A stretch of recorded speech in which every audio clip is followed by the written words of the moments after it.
Assalamualaikum warahmatullahi wabarakatuh. Innal hamdalillah nahmaduhu wa nasta'inuhu wa nastaghfiruh wa na'udzu billahi min shururi anfusina wa min sayyiati a'malina. May yahdihillahu fala mudilla lahu wa man yudlil fala hadiya lahu. Wa asyhadu an la ilaha illallah wahdahu la syarika lahu wa asyhadu anna Muhammadan abduhu wa rasuluhu la nabiyya ba'da. Wa ba'd.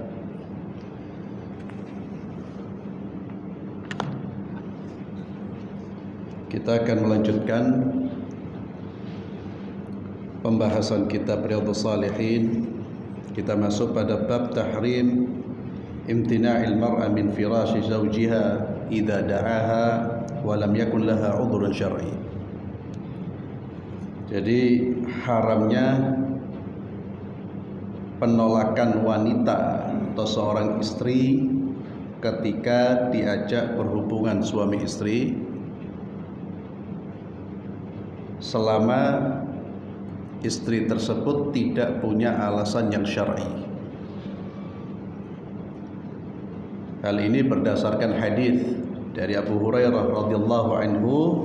Beliau berkata, bersabda Rasulullah sallallahu alaihi wasallam, "Idza da'a ar-rajulu imra'atahu ila firashihi fa'abat فبات غضبان عليها لعنتها الملائكة حتى تصبح."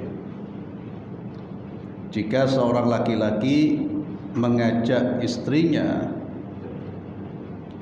untuk berhubungan suami istri, lalu si istri menolak, fa'abat, dia menolak, fabata ghadbana 'alaiha, karena penolakannya itu suaminya marah, maka istri tersebut akan dilaknat oleh malaikat sampai datang waktu pagi. Hadis riwayat Bukhari dan Muslim. Di dalam riwayat yang lain, hatta tarji', sampai dia kembali. Maka hadis ini memberikan penjelasan di antara haknya suami adalah ajakannya tidak boleh ditolak selama istrinya tidak ada udzur syar'i.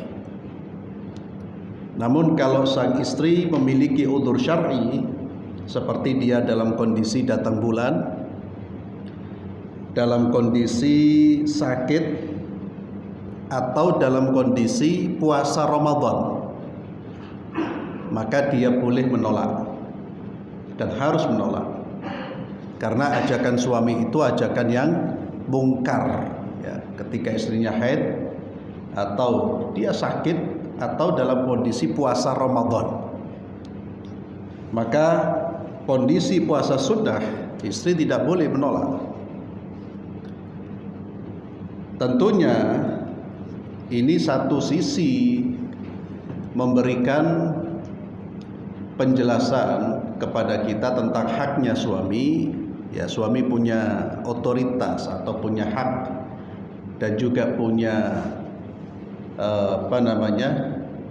punya kewenangan untuk dilayani. Namun ini juga harus memperhatikan kondisi istri. Ya. Laki-laki itu punya beberapa kelebihan, namun jangan menggunakan kelebihannya untuk menindas.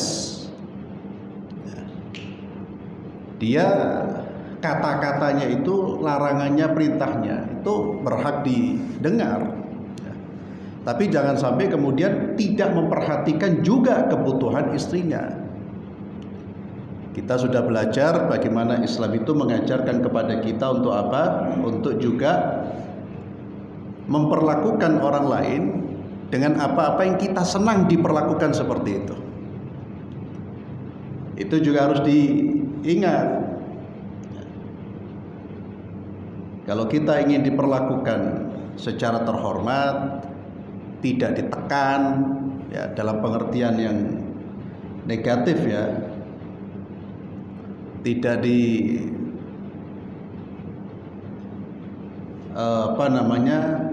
dipaksa untuk melakukan sesuatu yang kita tidak mampu, maka jangan melakukan itu untuk orang lain. Dan ini juga peringatan buat para wanita. Ya, kalau sudah nikah itu jangan sakarepe, jangan sesukanya. Ya. Sesukanya menerima, sesukanya menolak. Termasuk dalam konteks ini hubungan suami istri. Jangan sampai kemudian nggak mau saya. Ya. Dia merasa punya hak, yaitu kalau hidup di negara barat mungkin silakan Pak. Namun yang problem juga sekarang ini di negara kita itu kalau ada pemaksaan dari suami yang itu boleh dalam syariat, itu bisa terkenai sanksi hukum. Ya.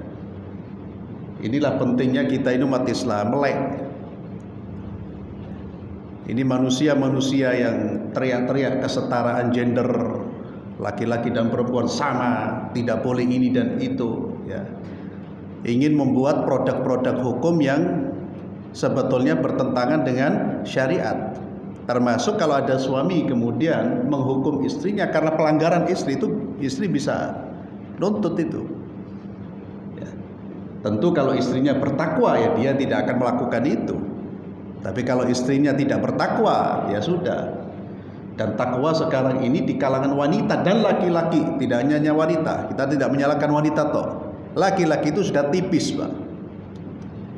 Ketakwaan, rasa takut kepada Allah itu. Yang ada adalah ego yang besar, sehingga terkadang muamalahnya itu tidak sesuai dengan syariat, tapi muamalahnya hanya berdasarkan pertimbangan amarah, ego, kepentingan memuaskan emosinya. Sudah tidak lagi melihat syariat. Kalau dia tidak mau, ya tidak mau saya. Walaupun dalam aspek syariat dia harus tunduk, tidak mau. Ya. Ini salah satu bab yang sebetulnya penting untuk disampaikan.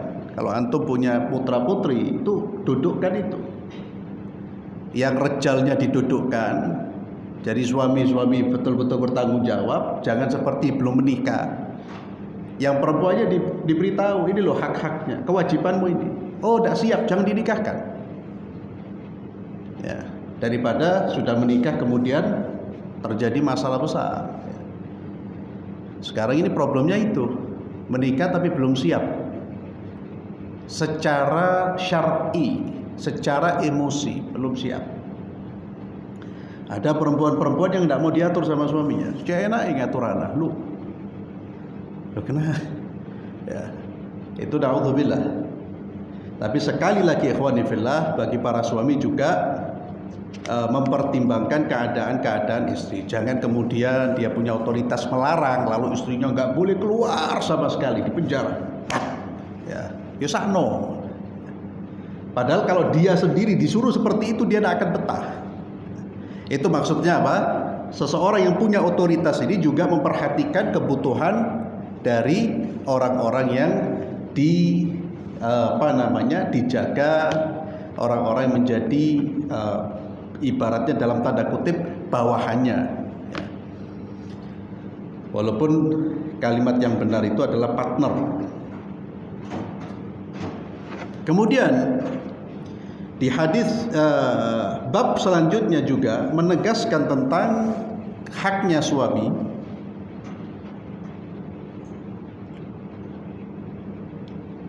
Ya, tadi kita lihat sanksinya berat ya.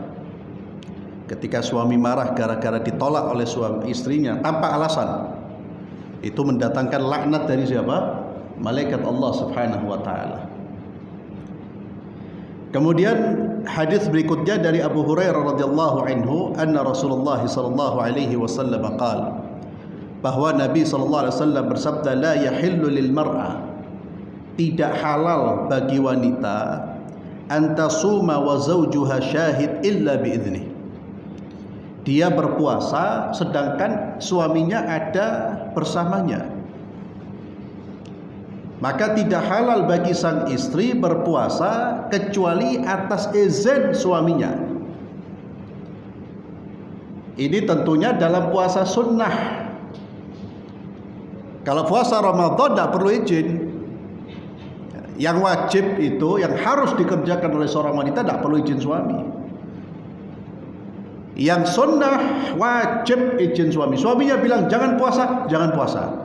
Dan itu pahalanya lebih besar nuruti suami daripada puasa sunnah. Kalau suaminya ada mau puasa sunnah harus izin. Wala ta'dan fi baitihi illa bi'idnih. Dan tidak boleh dia mengizinkan siapapun masuk ke dalam rumah suaminya kecuali atas izin suaminya. Masukkan orang ke rumah izin suami. Ini nanti ada tamu fulan mau datang ke rumah. Suami bilang jangan masuk, jangan, dia sudah boleh masuk. Ini aturan Islam. Kenapa perlu diatur seperti ini? Karena kalau tidak ada aturan bahaya. Kalau masing-masing punya aturan, itu tidak akan ketemu. Bahkan bisa jadi terjadi benturan. Maka Islam mengatur. Dan bagi seorang muslim dan muslimat tunduk kepada aturan Islam. Kalau sudah tunduk pada aturan Islam, tidak akan terjadi benturan. Kenapa terjadi benturan? Karena seperti yang tadi saya sampaikan, ketakwaan kita itu menipis. Sadaran kita bukan lagi qala Allah wa qala Rasul, tapi sadaran kita adalah emosi, egoisme. Pokoknya saya harus menang, ini harus hancur, dia harus binasa. Gimana caranya? Naudzubillah. Maka dalam syariat puasa sunnah seorang istri suaminya hadir izin, termasuk juga keluar rumah. Ya. Keluar rumah izin. Loh kok berat? Wedok iki kok kabeh harus izin? Wis aja kawin, lek gelem diatur. Ya, itu saya sering sampaikan, mohon maaf saya sampaikan ini ya karena sudah muncul tindakan-tindakan yang melampaui batasan syariat. Daripada dosa, kalau Anda belum siap ojo kawin. Laki-lakinya pun demikian. Antum kalau sudah nikah jangan banyak keluar. Jaga suami istrimu. Jangan majelis terus. Lu udah bisa lakuin, ya ojo kawin sakno. Keluarga itu kasihan, Pak. Jadi orang itu kalau sudah masuk ke dalam kehidupan rumah tangga itu dia harus menanggalkan hal-hal yang kebiasaan-kebiasaan sebelum dia kawin. Kalau belum bisa ya jangan, kasihan nanti. Sekarang banyak orang, ya, saya ditanya, Ustaz gimana? Kalau seorang wanita keluar, tapi izinnya kalau sudah keluar, ya jadi sudah keluar jalan-jalan, ngomong sama suami, saya bilang itu bukan izin. Itu namanya apa? Pemberitahuan. Ya. Bedanya izin dengan pemberitahuan itu apa? Izin pemberitahuan bedanya apa? Izin sebelum keluar. Sebelum keluar dia izin. Izin itu meminta jawaban boleh apa tidak. Lah kalau sudah keluar ya sudah. Ya. Maka kalau izin itu sebelum saya mau keluar, boleh apa enggak? Itu izin namanya. Oh keluar. Oh jangan keluar ya, khalas. Tapi kalau sudah keluar, ya sudah mau pulang telepon. Ya Habibi, anak sekarang di mall ini mau pulang. Ya. Itu namanya pemberitahuan dan tidak boleh dalam Islam. Tidak diperbolehkan dalam Islam.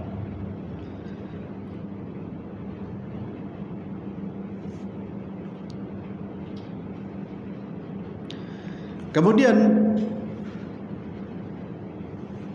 di sini ada penjelasan tambahan tadi terkait dengan ajakan seorang laki-laki kepada istrinya. Kalau istrinya tahu betul kalau ditolak suaminya tidak marah, maka dalam konteks ini dia boleh menolak. Kalau dia tahu betul, yakin. Tadi kembali ke hadis sebelumnya. Di sini dijelaskan idza alimatil mar'a anna zawjaha la yaghdab min imtina'iha irtafa'al mahdhur 'alaiha. Ya. Jadi kalau dia tahu betul kalau dia tolak suaminya tidak marah, suaminya akan memaklumi, maka dia boleh menolak. Jadi laknat itu datang ketika apa? Suaminya marah. Dan kalau ada suami yang betul-betul dia kasihan sama istrinya, mau marah dia tahan, istighfar, astagfirullah, mungkin dia ada udzur lah. Ya sekali dua kali mungkin ada Jadi kemarahan malaikat itu, turunnya laknat itu karena kemarahan suami. Maka suami kalau tidak marah berarti tidak ada masalah.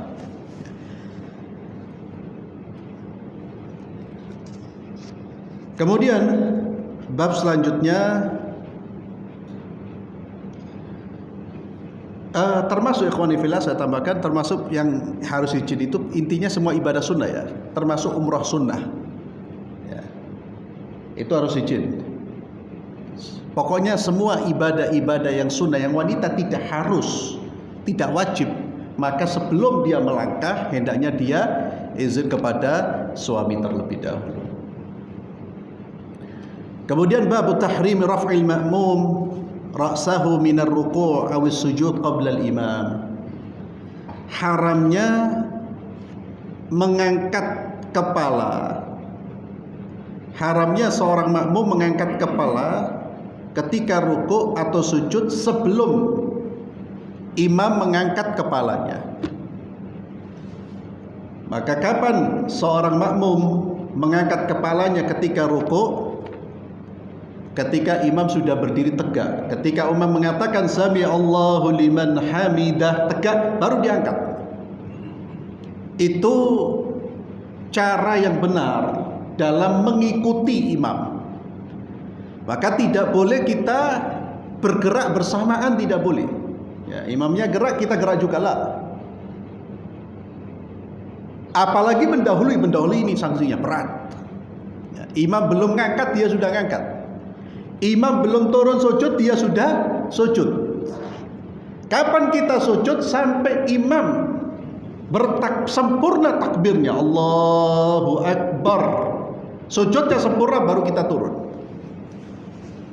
Itu sunnahnya seperti itu. Maka jangan mendahului, itu paling berat sanksinya. Atau juga jangan bergerak bersamaan. Karena tugas makmum itu ittiba. Ittiba itu mengikuti. Mengikuti itu posisinya di belakang, setelah ya, kalau ini namanya tidak mengikuti tapi menyamai. Kalau di depan namanya mendahului. Mendahului ini haram. Dan ini kenapa diingatkan oleh Nabi SAW? Karena dalam dua posisi inilah seringkali makmum itu mendahului imam. Dalam posisi rukuk biasanya imam baru sami Allah, dia sudah sami Allah liman hamidah, sudah berdiri tegak.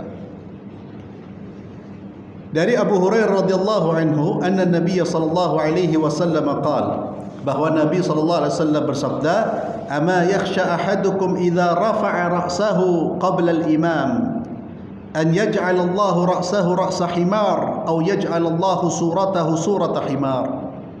Muttafaqun alaih. Bahwa Nabi SAW bersabda, apakah tidak takut salah seorang di antara kalian jika dia mengangkat kepalanya sebelum imam, apakah dia tidak takut kalau kepalanya diganti dengan kepala himar, kepala keledai, atau rupanya dirubah menjadi rupa keledai? Ini ancaman. Apa dia tidak takut kalau dirubah seperti itu? Jadi ini menunjukkan keharaman, Pak. Perbuatan yang sampai Nabi mengatakan itu antum bisa dirubah menjadi keledai itu. Maka mendahului imam itu perbuatan yang haram di dalam sholat berjamaah.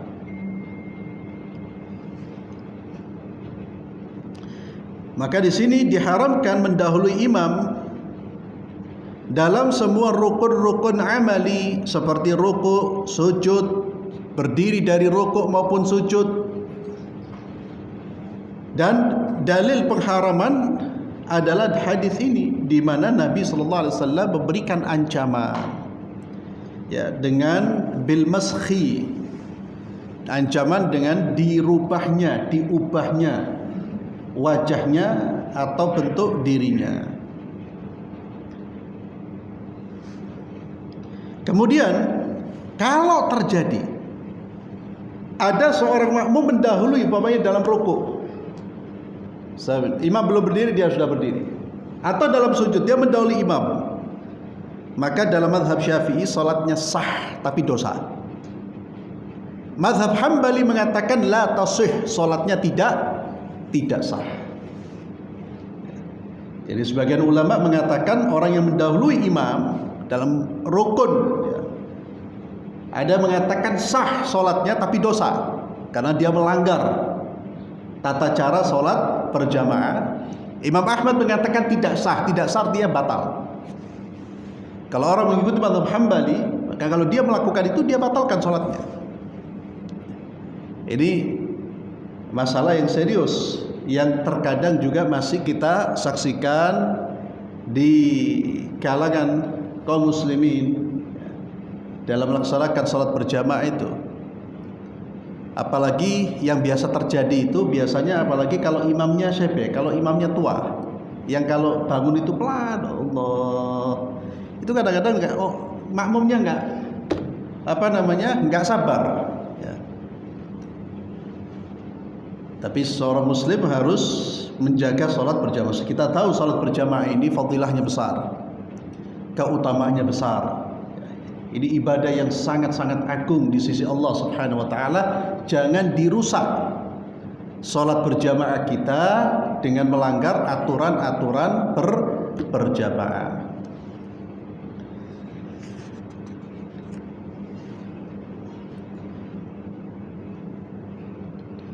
Dan diperintahkan bagi imam itu untuk berhenti takbir itu ketika dia sudah dalam posisi sempurna.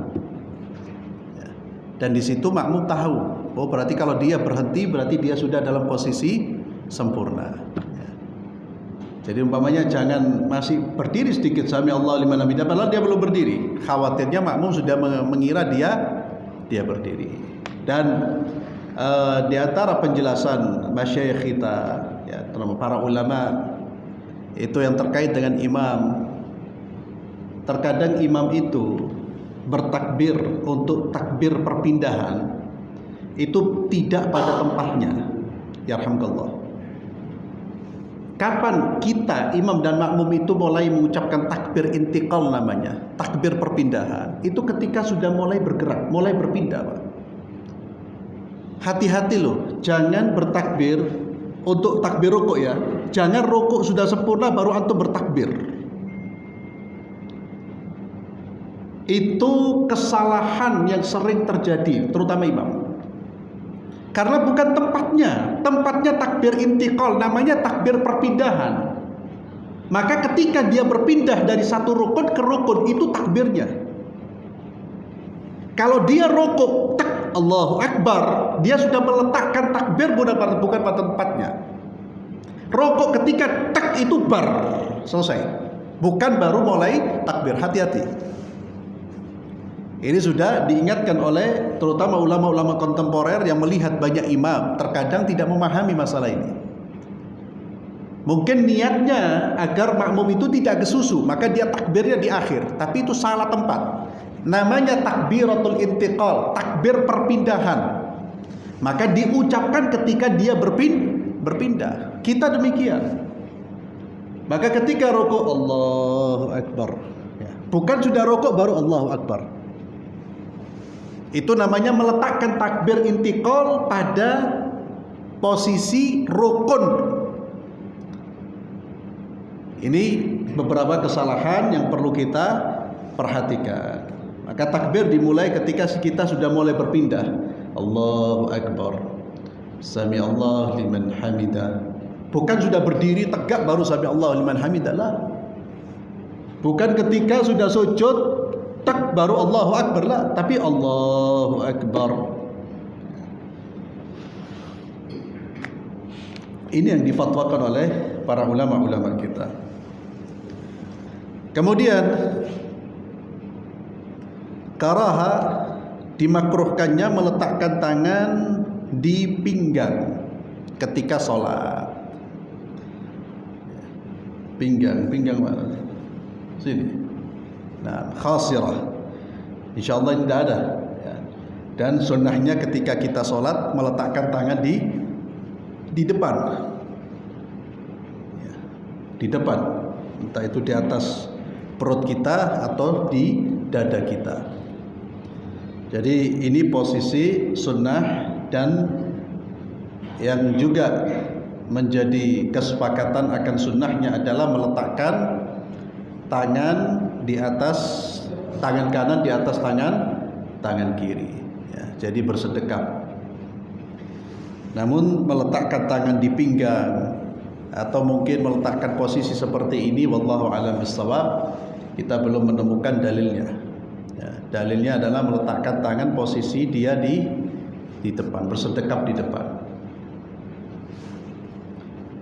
Ini dimakruhkan dari Abu Hurairah radhiyallahu anhu, nuhiya 'anil khasri fis shalah.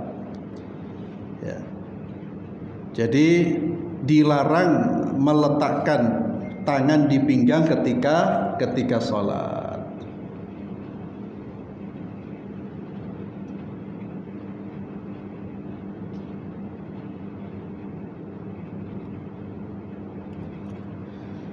Kemudian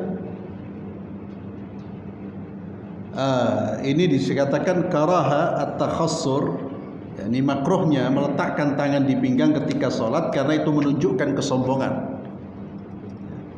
Orang biasa kalau posisi sombong kan dia meletakkan tangannya seperti ini. Bahasa kita apa? Mengkerik. Ya.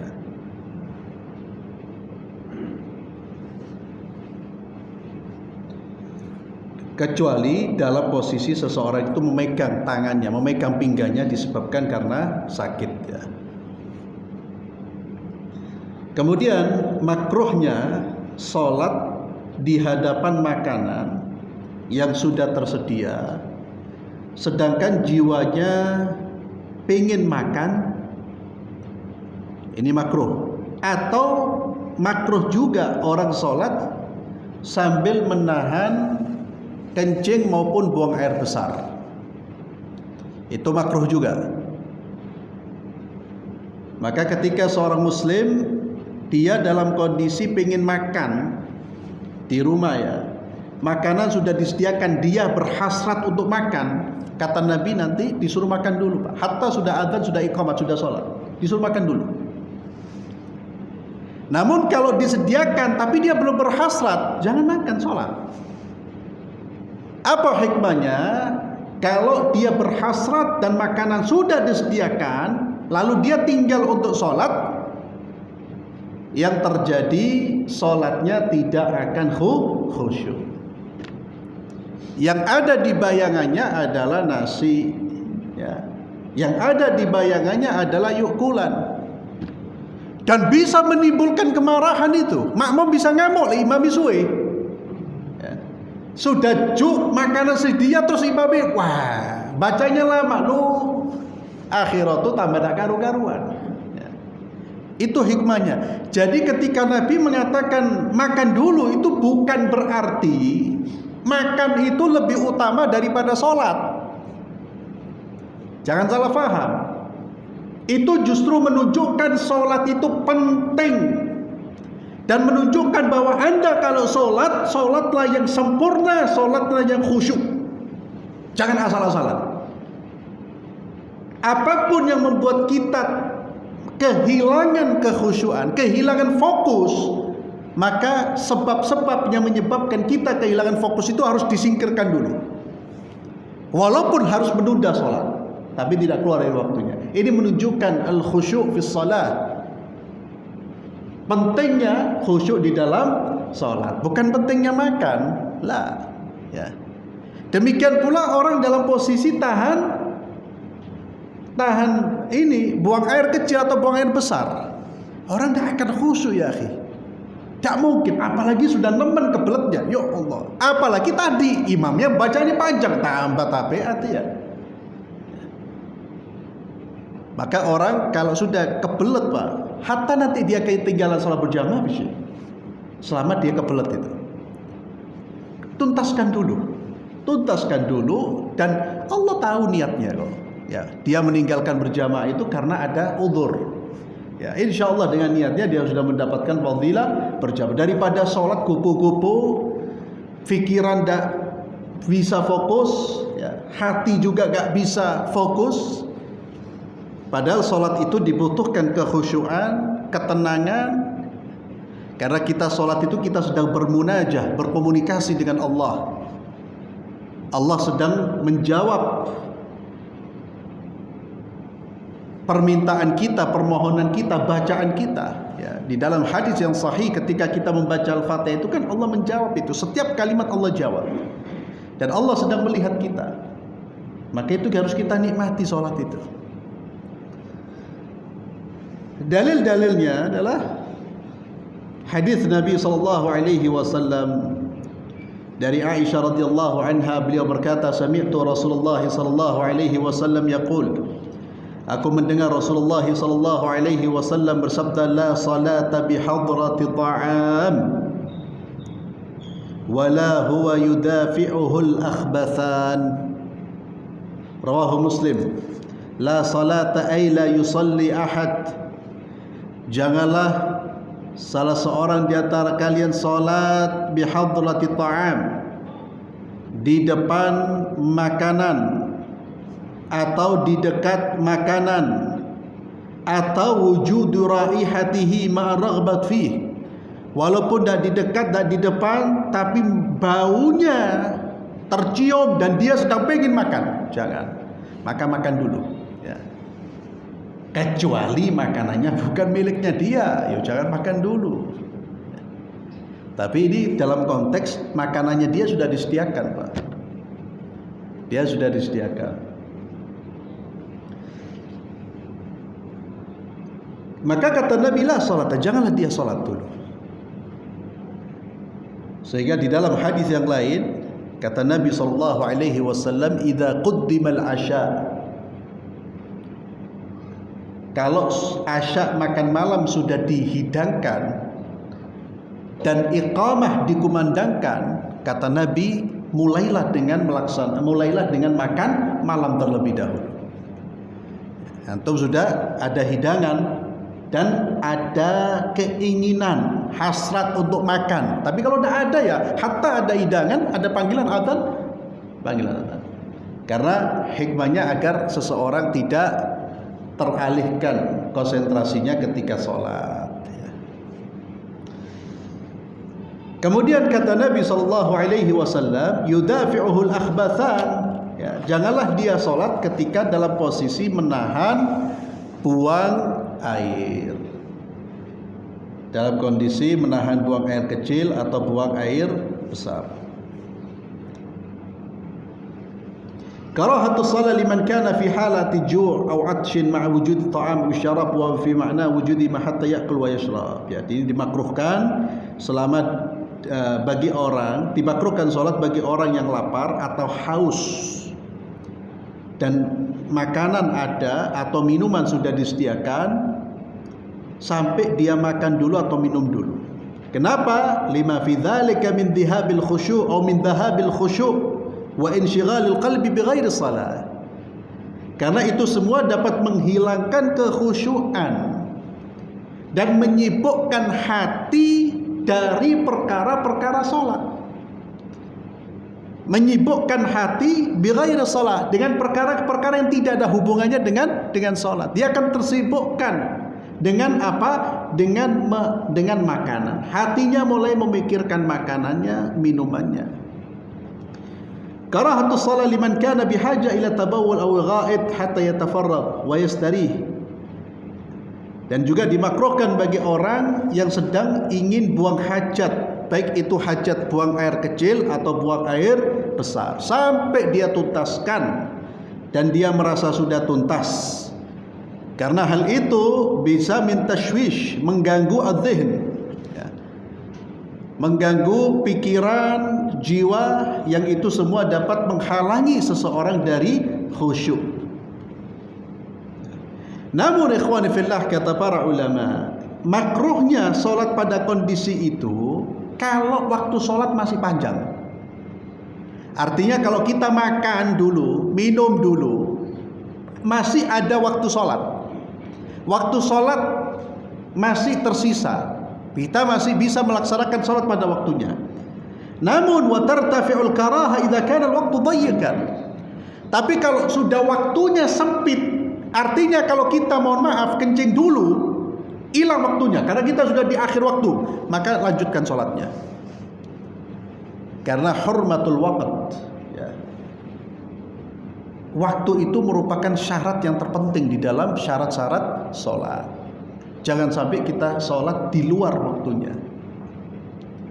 Jadi dalam posisi memang waktu itu masih longgar, maka silakan makan dulu. Ya, kita makan, kita minum, tuntaskan dulu kebutuhan kita, keinginan kita, buang air kecil, buang air besar, kemudian kita sholat. Namun kalau waktu sudah tidak mencukupi, kalau seandainya kita makan dulu atau buang air dulu, maka tuntaskan sholatnya terlebih dahulu. Kemudian babun nahyi an raf'il basar ila sama'i fi shalah. Larangan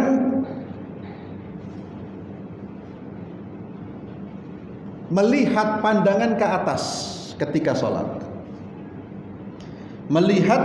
Larangan melihat ke langit atau ke atas ketika sholat.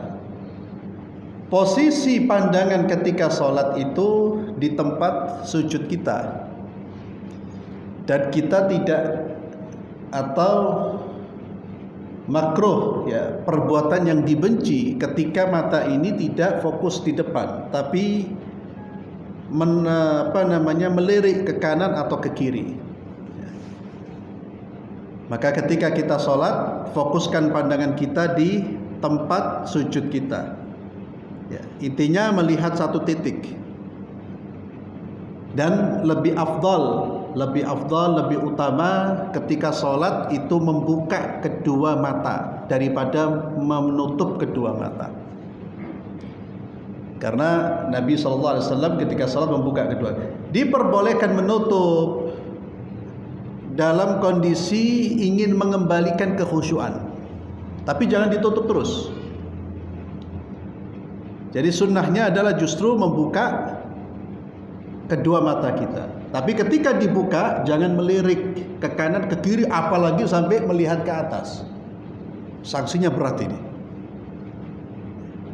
Atau na'udzubillah juga termasuk kesalahan ketika seorang sampai menoleh. Lehernya sudah bergerak ke kanan atau ke kiri. Kecuali dalam kondisi ada hajat, ada keperluan, maka boleh dia menoleh. Orang sedang melihat umpamanya anaknya, boleh dia menoleh, bahkan bergerak dia boleh, selama nanti tidak membelakangi kiblat. Bergerak maju diperbolehkan, tidak membatalkan sholat. Itu bukan gerakan yang membatalkan sholat. Gerakan yang banyak yang membatalkan sholat itu gerakan tanpa ada hajat, tanpa ada keperluan. Maka kata para ulama, lebih afdal membuka daripada menutup. Maka kalau sholat jangan menutup, kecuali dalam kondisi kita menutup sebentar untuk mengembalikan kehusyuan. Biasanya orang terkadang mulai pikirannya lari ke sana kemari, dia ingin mengembalikan kehusyuan, kemudian dia tutup matanya. Atau dalam kondisi-kondisi tertentu ada gangguan di depannya, dia ingin menghindari gangguan tersebut dengan menutup mata, maka menutup mata. Tapi kalau tidak ada gangguan, tidak ada apa-apa, membuka itu lebih utama. Dari Anas bin Malik radhiyallahu anhu, beliau berkata, bersabda Rasulullah sallallahu alaihi wasallam, "Ma balu aqwamin yarfa'una absarahum ila as-sama'i fi salatihim." Fashtadda qawlu fi dhalik hatta qala la yantahunna an dhalik aw la tukhtafanna absaruhum. Rawahul Bukhari. Kata Nabi, ada apa dengan suatu kaum itu yang mengangkat pandangan mereka ke langit pada saat sholat? Apa? Ada apa mereka mengangkat seperti itu? Ini kalimat keheranan sekaligus teguran. Ini perbuatan yang aib, tidak boleh dilakukan. Ketika orang sholat dia melihat ke atas. Ma balu aqwamin yarfa'una absarahum ila as-sama'i fi salatihim. Fashtadda qawluhu bidzalik. Dan perkataan Nabi itu keras dalam sampai beliau mengatakan hendaknya orang yang melakukan perbuatan tersebut berhenti atau Allah tarik penglihatan mereka, Allah cabut penglihatan mereka, dibuat buta oleh Allah Subhanahu wa taala. Kalau tidak berhenti dibutakan oleh Allah. Ini merupakan ancaman ikhwan fillah. Jadi kalau antum melihat terutama anak-anak biasanya, anak-anak fisik ya, kalau belum balik itu diajari, tapi diingatkan tidak ada masalah. Diingatkan tidak ada masalah. Tapi jangan dikerasin Pak, karena anak belum balik itu ya dia tidak ada dosa, dan memang pada saat itu kita tidak bisa melakukan tindakan-tindakan yang tegas ya. Cuma nasihat itu harus tetap disampaikan walaupun anak-anak kita masih kecil. Biasanya kan yang paling tolak-tolak anak-anak, tidak apa-apa sholat mereka tolak-tolak, dan intinya jangan dimarahin karena memang belum saatnya. Tapi nasihat, ya waladina, kalau antum sholat, kalau inti sholat, jangan tolak-toleh, ngadep sini. Ya, besok tolak-toleh nasihati lagi. Tapi jangan dibentak ya, karena mereka anak masih kecil. Tapi kalau sudah gerang, sudah gede, kemudian sholatnya gini, ya itu perlu dikasih peringatan. Namun anak-anak kecil kita perlu disampaikan, diingatkan aja, disampaikan aja bahwa sholat itu tidak boleh lihat ke atas, ke sana kemari. Karahatu raf'il basar ila as-sama'i athna as-salah, wa naqala an-Nawawi al-ijma' ala dhalik ma fihi min mukhalafatil adab wa dhahir adam al-khusyu'. Amma kharij as-salah wa athna'i du'a wa hal at-tafakkur famandub. Ya, jadi melihat ke langit, ke atas, ilas sama, yaitu ke langit ya, itu dimakruhkan, dibenci ketika sholat. Namun di luar sholat ya, seperti ketika berdoa atau ketika dia tafakkur, merenung, itu justru dianjurkan. Bahkan diantara sunnah yang diajarkan oleh baginda Muhammad SAW selepas bangun tidur malam, selepas tidur kita dianjurkan melihat langit sambil membaca 10 ayat terakhir dari surat Al-Imran. Nah, 10 ayat terakhir ya. Inna fi khalqis samawati wal ardi wa ikhtilafil laili wan nahar la ayatin li ulil albab. Itu dianjurkan sambil kita melihat langit.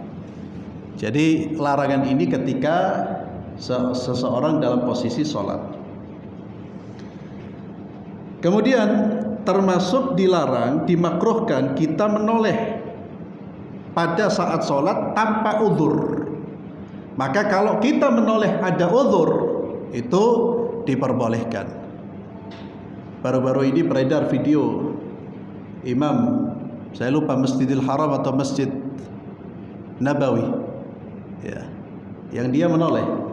Itu imam besar atau qari ya, dia menoleh di video itu karena dia menoleh dalam posisi dia ada uzur ya.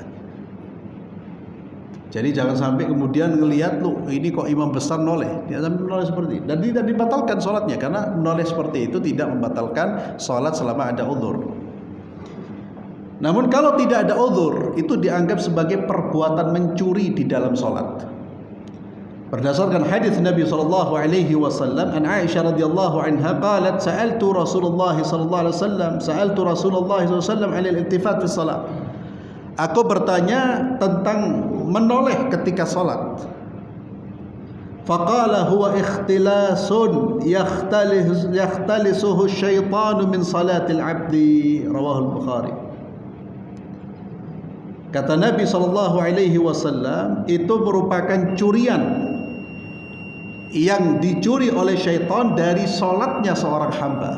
Syaitan mencuri sholat kita itu. Maka itu perbuatan yang disenangi oleh syaitan, Pak. Kita sholat tolak-toleh, lihat kanan, lihat kiri. Itu termasuk ikhtilas. Di dalam hadis yang diriwayatkan Anas bin Malik, Nabi sallallahu alaihi wasallam bersabda, "Iyyaka wal iltifata fi shalah." Kata Nabi sallallahu alaihi wasallam, "Iyyak Aku peringati kalian jangan menoleh ketika salat.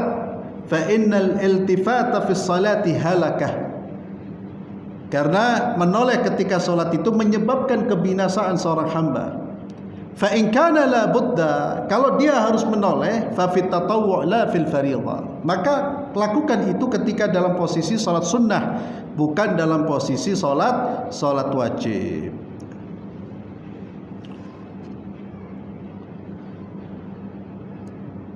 Maka menoleh itu hukumnya makruh, tidak membatalkan sholat. Kalau sekedar dia menoleh, dia menggerakkan kepalanya atau lehernya, itu tidak membatalkan sholat.